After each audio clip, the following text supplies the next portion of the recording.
Salut l'équipe, que des bonnes nouvelles pour le Bitcoin et les cryptos ce week-end les gars, ça va être une vidéo qui va vous donner plein d'énergie, enfin j'espère, donc restez branchés, c'est que des good news, donc ça fait vraiment plaisir. C'est parti avec RBTC ce matin qui est à 68 172 $, on prend 1,8%, toujours plus fort que Ether qui ne prend que 0,7%, on est à 3278 $, le reste de la map est assez verte, on a Missile Sol qui pousse un joli 4%, 5% pardon, et Crypto Clébar qui pousse 4%, on a 4,5% aussi du côté de Nier. Et quand on descend dans le top 50, c'est quand même assez sympathique, même s'il y a des contre-performances. On a Phil qui prend 5,8%. Et en bas de là, à la 50e position, c'est notre ami AR qui prend 5,6%. Et d'ailleurs, pareil pour le petit bonk qui est juste derrière TAO et 40e. J'en parle tout le temps parce que j'aime bien cette crypto. Les gars, on démarre tout de suite avec la good news. Que vous le sachiez, on a clôturé vendredi aux 68 775 $. Donc ça, pourquoi c'est une très très bonne nouvelle? Bah, tout simplement parce que on n'en est pas du tout loin. On a 500 balles, 500 balles, ouais, les 500 balles d'écart pour le coup. Donc ça, c'est plutôt pas mal parce que ça veut dire que ça pourrait nous créer un gap haussier, donc un week-end plutôt haussier, puisque normalement, quand on rouvrira la cotation ce lundi, eh ben, il faudrait qu'on se rapproche des 68 775 $. Donc ça, c'est plutôt chouette. La grosse news aussi importante, les gars, c'est notre ami Ashwebong. D'ailleurs, il n'arrête pas de taguer, de détaguer, comme vous l'avez vu sur la vidéo d'hier.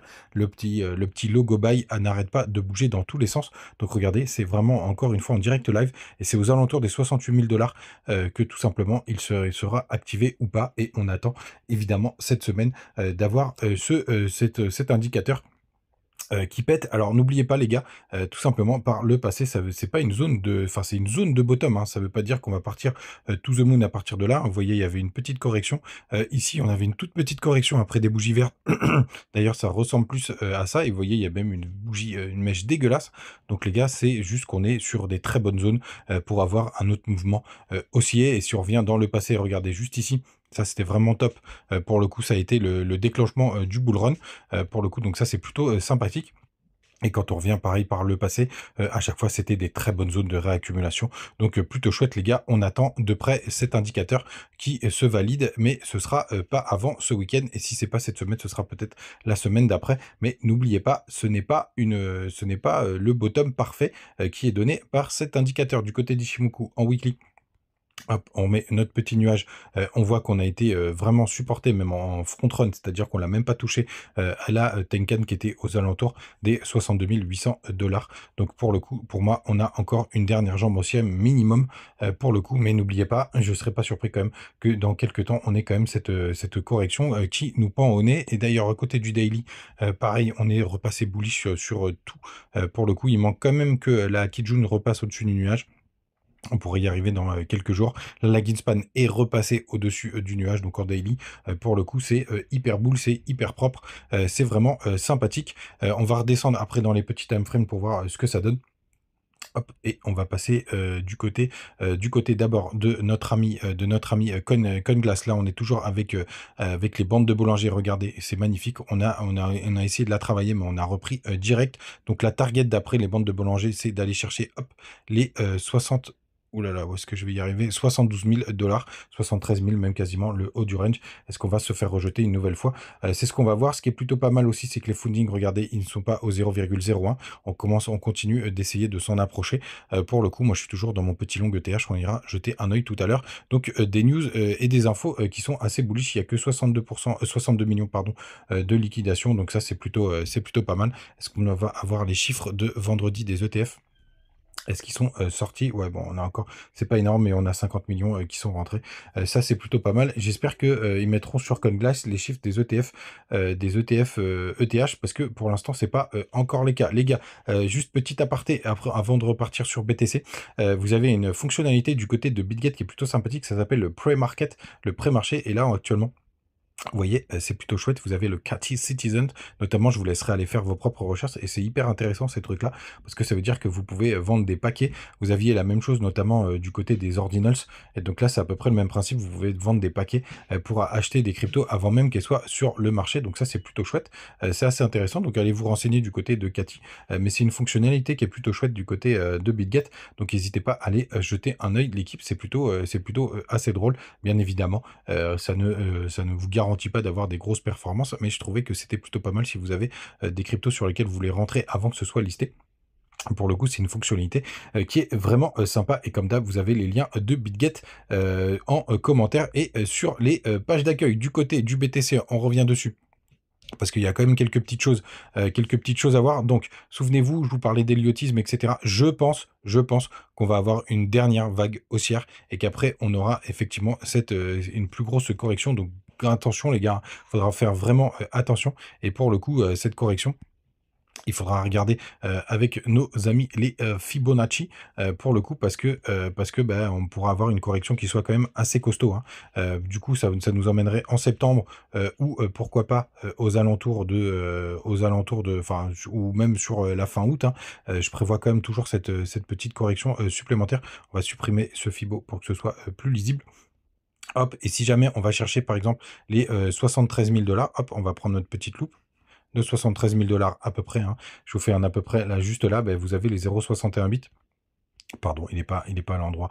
Mon Fibo, vous avez les 0,618 qui vont se situer, hop, aux alentours des 59 000 $. Donc, il sera une zone à bien vérifier, hein, pour cette nouvelle vague 2, parce qu'en général, on le retrace pas mal entre les 0,5 et les 0,618. Donc, les 61 000, on pourrait les retrouver. Pardon, ben, du coup, il faut que je me remette. Il faut que je me remette aux 73 000 $, hop, pour voir où est-ce que sera nos 0,618. Donc, j'ai rien dit.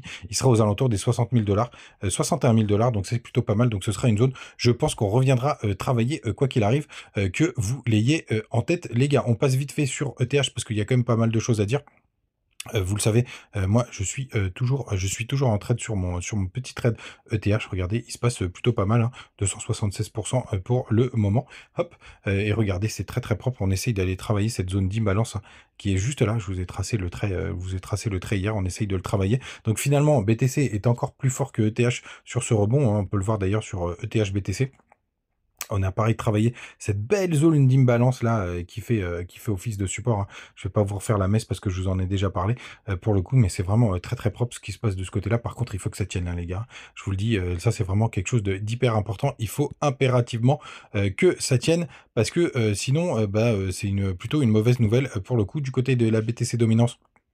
On est en train d'essayer de tenter de faire un nouveau plus haut, mais pour le coup, le plus haut de 2000, c'était en 2024. Il était il est aux 57 points. On va voir ce que ça va donner, mais ça fait longtemps qu'on n'a pas eu une bougie de clôture aussi haute. Donc, grande méfiance. On attend, évidemment, on espère que le BTC va se prendre une plus grosse claque. Les gars, vous avez tous les liens des bonus du côté de BitGet, évidemment, pour le pré-marché. Vous avez Mexe, Bitmart et BingX. N'hésitez pas à en profiter.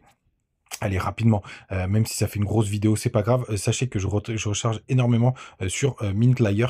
Je vous en ai parlé avec quelques échanges que j'ai eu avec Alcoin France du côté de Twitter. D'ailleurs, n'hésitez pas à me rejoindre. Et au final, vous voyez, j'avais fait quasiment 1 x 8. Pour le coup, j'avais pas pris de profit, hein, puisque pour moi, le bull run n'était qu'au début. J'espère que je récupérerai cette performance et je vise beaucoup plus, bien entendu. Alors, quand vous avez des cryptos comme ça, n'hésitez pas, évidemment, impérativement, à aller récupérer, de regarder toutes les informations, notamment de côté de CoinGecko. Pour le coup, on est à 17 millions de market cap, donc c'est hyper léger. Faites attention, par contre, tous les tokens ne sont pas en circulation. Les infos, vous avez toutes les news du côté, toutes les infos du côté de Bitcoin. Donc pour moi, c'est pour le coup, c'est quelque chose d'hyper intéressant parce que les Layer 2 du côté de Bitcoin pour la DeFi, je pense que c'est une suite logique pour l'avenir. On peut aller jeter un œil aussi, ce que je vous en conseille de voir, comme ça vous verrez comment on fait les recherches. Ça fait longtemps qu'on n'a pas parlé. Vous allez impérativement du côté de IO Broker et vous regardez l'inflation des tokens, la sortie des tokens. Là, vous tapez Mintlayer ou l'autre token que vous voulez vérifier et vous regardez l'inflation et vous voyez l'inflation, elle est vraiment assez importante. Ça nous dit surtout qu'il faudra impérativement sortir du marché en 2025. Mais pour le coup, vu que c'est une faible capitalisation, je suis assez confiant sur ce projet pour le coup, que je trouve plutôt pas mal. Mais par contre, le bear market, il va être hyper violent du côté de Mintlayer, donc il faudra bien sortir. Et vous le savez, c'est entre novembre et mars 2025 que je prévois de sortir la dernière news, une de mes préférées, les gars. Ce soir à 21 h, on a Donald Trump qui va parler à la conférence Bitcoin, et c'est pour ça que je vous dis que c'est bullish. Et pour le coup, vous le savez, s'il vient à la conférence Bitcoin, c'est pour tout simplement annoncer que des bonnes nouvelles, forcément, et nous dire ce qu'il prévoit de faire Donc les gars, restez branchés, c'est 21h off française. Donc on regarde ça de près. Allez jeter un œil aussi de mon côté du Twitter. J'ai partagé quelques infos sur les RWA. Sachez que moi j'ai du Maple et j'ai aussi du Weko et du IFI.